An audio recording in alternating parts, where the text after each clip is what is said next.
their response? Well, then you're going to have to give us a lot more faith.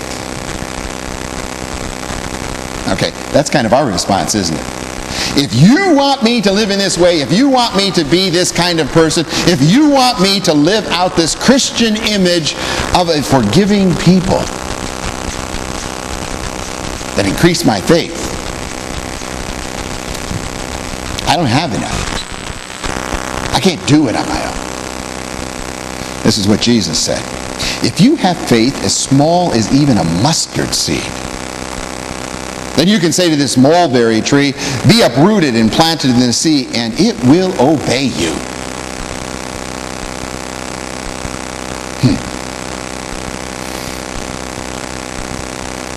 I know people that have tried that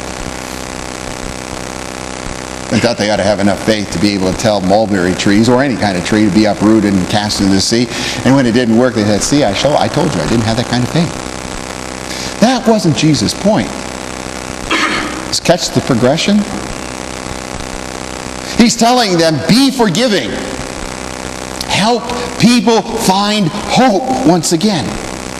And they're saying, I can only do that if I have enough faith. You need to increase my faith. You need to give me more. And Jesus says, it doesn't take a lot. Even a very small amount of faith can do mighty things. So if you've got even a small amount of faith, you can say to a mulberry tree, be uprooted and cast out. Or you can say, you've sinned against me 7 times today, but I forgive you. That one's probably even harder, isn't it? Might be easier to tell the mulberry tree to be uprooted. So Jesus is telling them that they need to have at least the seed of faith. And so we see in Jeremiah's lament a reflection of Jesus' own lament over Jerusalem. And now God's lament for the church. He wants creation back. He wants it to be as it was intended to be.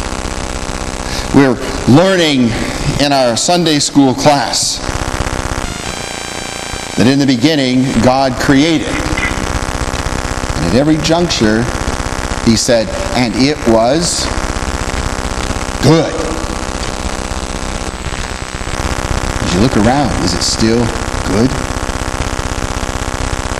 Kind of dirty, it's kind of smudged, it's kind of fallen, it's kind of, well, it's not good. And God says, I want that back. I want to bring us to that point again. I want to restore the hope again that you've lost. I want you to see that even though things are bad right now, they can be better. I'll bring you to that point.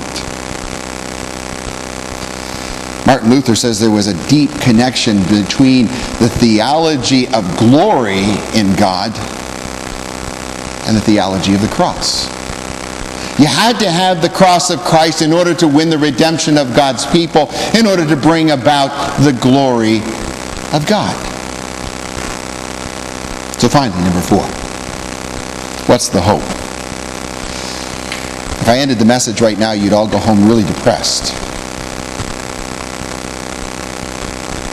But there's more. For those of you that are old enough, as Paul Harvey used to say, there is the rest of the story. And here it is. No less than Martha Washington. Yes, the Martha Washington, George's wife, had this to say, I've learned from experience that the greater part of happiness or misery depends upon our disposition and not our circumstance. She was right. Misery or happiness happens here. And that's how the Apostle Paul can say, in all situations, whether in prison or free, whether rich or poor, whether being persecuted or glorified, I can be content. Paul had learned to master his mind, his heart, his spirit. He said, it's all good. Jeremiah, even Jeremiah the weeper, had this to say. But this I call to mind, and therefore I have hope. Because the steadfast love of the Lord never ceases. And his mercies never come to an end. He said, in fact, they are new every morning. So if you didn't see the mercies today, then when you get up in the morning, look again. They're there. And if you don't see them tomorrow, look the day after. Because every day, God is renewing his mercies and his grace. Because great is the faithfulness of God.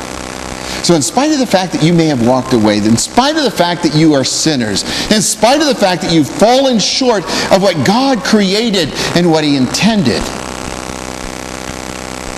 God says, I love you. You're my children, and I want you back. And here's mercies and forgiveness and hope for today. The Lord is my portion, Jeremiah says. Therefore, I will always hope in God. The Lord is good to those who wait for him, to the soul that always seeks him. So it is good to wait quietly for the salvation of the Lord. I think sometimes we miss that part. It is good to wait quietly for the salvation of the Lord. Instead, we rant and we rave and we complain, and our frustrations spill over. We think that when Psalm 23 says, and my cup overfloweth, we mean all of our frustrations have flown over. But he says, no, all the mercies of God will overflow. New every morning. So I want to close with just a 3-minute clip here. I asked you to take a look at the longer clip this week. I hope that some of you had a chance to do that.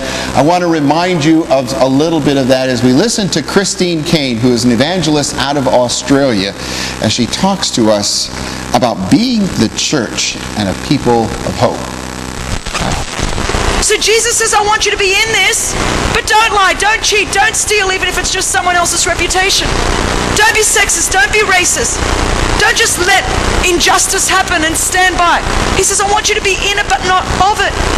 You need to be formed according to a different pattern of the world. You think differently, you act differently, and it's not about what you're wearing necessarily. It's about the condition of your heart. But we thought, oh no, that big bad evil world, I've got to come out from amongst themest and be yeest separatist over hereist. In King Jamest Englishest, of coursest, because that's what Jesus spoketh. Okay, so what we've done is we've built a defense fortress around us to protect us from that big bad evil booger monster in the world, and we just don't want to be like those worldly people. So I've got my defense fortress around me, and it's just us four and no more, and we're hanging on to the rapture. Hurry up, Jesus. If I could just not sin until you come, that's all I want to do. I just got to try to be good until you come, because that's the extent of my whole Christian life.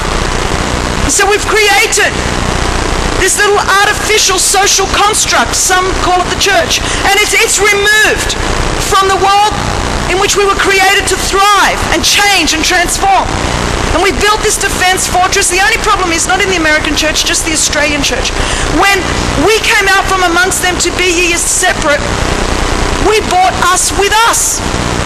So remember some of those words that I talked about over there? Anger and envy and gluttony, gossip, slander, all of those sorts of things, we brought them with us. So instead of being over here and being in the world but not of it, we've come over here and we're of the world but not in it. It is very hard to change a world that you're not in. It's even harder to change a world that you are the same substance as. In Matthew 5, where Jesus says we are both salt and light, they are agents of change. They are transformation agents. But if we are the same substance as the world, we can't change it. If we're not engaged with the world, we can't change it. The only place for salt is not in the salt shaker, it's on the steak. And I know you're all vegetarians in this part of the world. So the fact is, I'll tell you why the church has become